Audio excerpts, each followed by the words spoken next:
Hi friends, welcome to my channel. ఇప్పుడు నేను చదివి వినిపించబోయే చందమామ కథ పేరు శకునం. రామనాథము రంగనాథము మంచి స్నేహితులు. వాళ్ళు ఇరుగు పొరుగు వాళ్ళు కూడా. ఇద్దరి కుటుంబాలు ఒకే కుటుంబంలాగా కలిసిపోయాయి. రామనాథం చాలా చాదస్తం మనిషి. శకునం చూడకుండా ఎక్కడికి బయలుదేరేవాడు కాదు.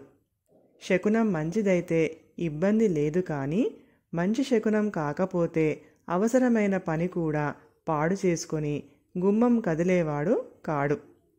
ఈ పద్ధతి రామనాథం భార్యకు నచ్చేది కాదు. శకునం మంచిదైనా చెడ్డదైనా జరగవలసినది జరగక మానదని ఆవిడకు గట్టి నమ్మకం. అందుచేత ఆమె తన భర్తను మార్చే ప్రయత్నం రంగనాథానికి అప్పచెప్పింది.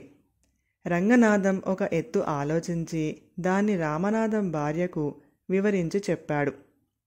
ఆ రాత్రి రామనాథానికి వడ్డన చేస్తూ అతని భార్య, రంగనాథం అన్నయ్య గారికి మీరు ఇయ్యవలసిన 100 రూపాయలు ఇంతకు ముందే ఇచ్చేశానండి అన్నది మెల్లగా.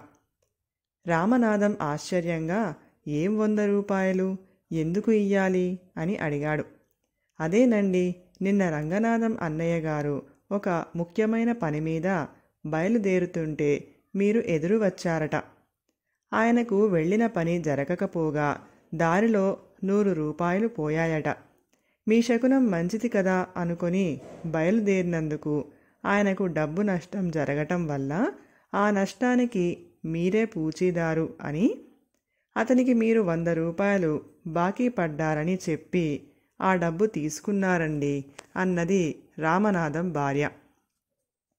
అంతా విని రామనాథం ఆవేశపడుతూ, ఎంత మోసం, ఎంత మోసం, ఇప్పుడే వెళ్ళి సంగతి ఏమిటో తేలుస్తాను అంటూ రంగనాథం ఇంటి మీద పడ్డాడు. తన పథకం పారిందని లోపల సంతోషిస్తూ రంగనాథం, కూర్చో రామం, ఇలా వచ్చావేం అన్నాడు. నేనిప్పుడు కూర్చోడానికి రాలేదు, విషయం తేల్చుకుందామని వచ్చాను అన్నాడు రామనాథం అగ్గి మీద గుగ్గిలం అయిపోతూ. ఏ విషయం అని రంగనాథం అమాయకంగా అడిగాడు. అదే, నా భార్య దగ్గర ఏవో మాయ కబుర్లు చెప్పి నువ్వు తీసుకున్న 100 రూపాయల విషయం అన్నాడు రామనాథం. ఓ అదా, అందులో మాయ ఏముంది, నువ్వు నాకు ఎదురు రావటం వల్లే నిన్న నా 100 రూపాయలు పోవటం జరిగింది. న్యాయంగా ఆ డబ్బు నువ్వే ఇచ్చుకోవాలి కదా అన్నాడు రంగనాథం. రామనాథం మరింత ఆవేశపడిపోతూ, ఏం న్యాయమయ్యా, నేను ఎదురు రావటానికి నీ డబ్బు పోవటానికి ఏమిట సంబంధం?